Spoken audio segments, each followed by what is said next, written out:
believe and to have faith and to reach out to others. When the rabbi came to town and started this unique kind of phenomenon, it was something really different, but he was a man with a mission. How do we do it? It's very simple. Each one could do it by doing a random act of kindness.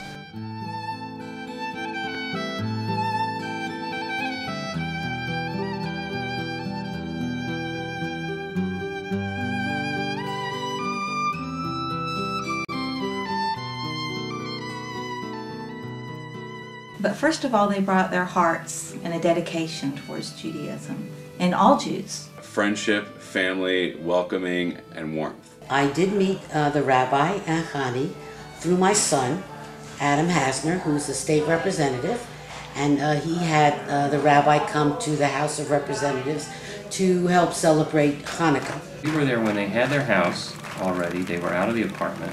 Rabbi who's raising money for the mikveh. It started very, very, very, modestly. I have a very limited religious experience personally, but I'm Jewish, and I just like what the rabbi does for the community and how he interacts with everybody. It doesn't matter whether they're Jewish or not. I think he has people's interest. He has a sincere interest for the good of the people, and I've got to support that no matter what. We are better Jews, and we are a better community because he and Hani have come here and they have brought so much to this community. He's a delightful person. He's done a lot for the community because he's introduced a dynamic we didn't have here. I mean, there's all different kinds of people there, of all ages. She is, I want to say, one of 2 or 3 Jewish kids in her middle school. I want her reminded that the Jewish community is strong and it exists and it's part of her life.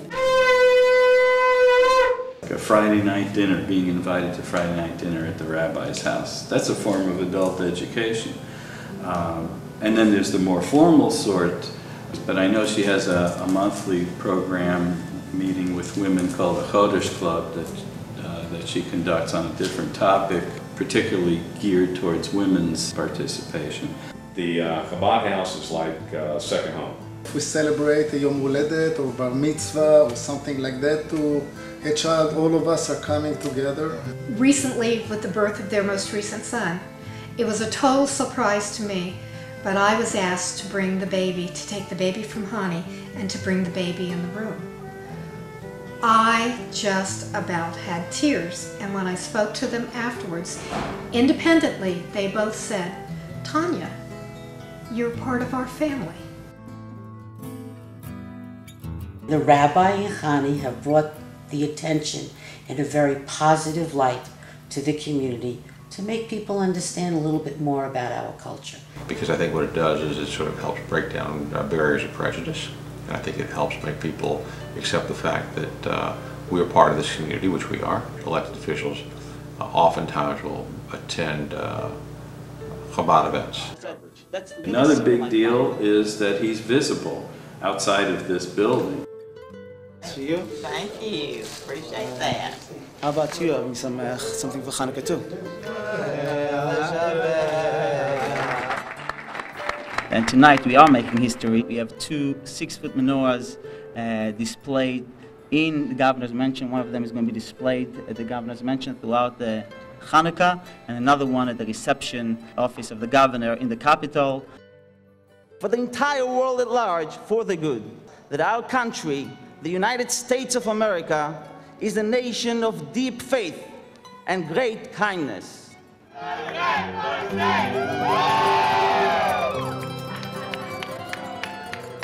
The most special thing is that Rabbi Orechman came from New York, from Israel. He left his house, he left his people, he left all his...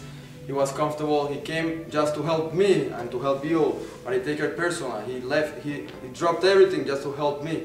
So that's what I really appreciate. He has to struggle, fundraising has to struggle, raising his kids on the proper way, only for me, in order that I can grow in Judaism. That's the thing that touched me. You know, I came for the food, you know? Then it kind of changed from there to, you know, I wanted to learn more about the religion. I started really creating connections and bonds with all the people, the rabbi, and you know, everybody there, and it really just made me feel more connected, you know, to the religion, to God. A new student that has just come into town, they're used to having family dinners. You need to come out one Shabbat and have dinner with them and see what it's like. I have talked to people that after I've seen him feed the kids and knowing that at 19 years old, my father passed away, I was on my own. And I didn't know about the Chabad houses, or I might have had a chicken dinner or two. I didn't know where the next meal was going to come from. He does not allow that to happen.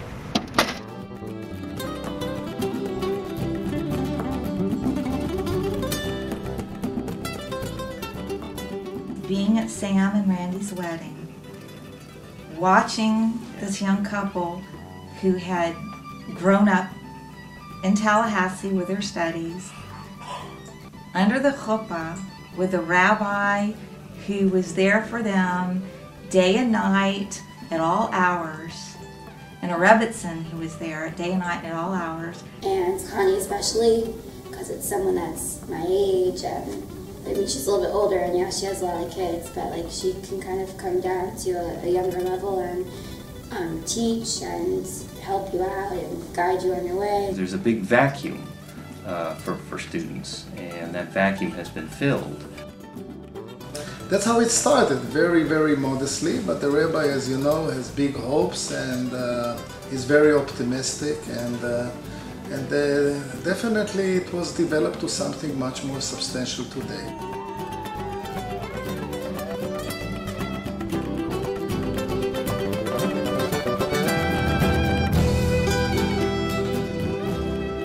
About our religion. There was something drawing me to it. About our culture. We're your family.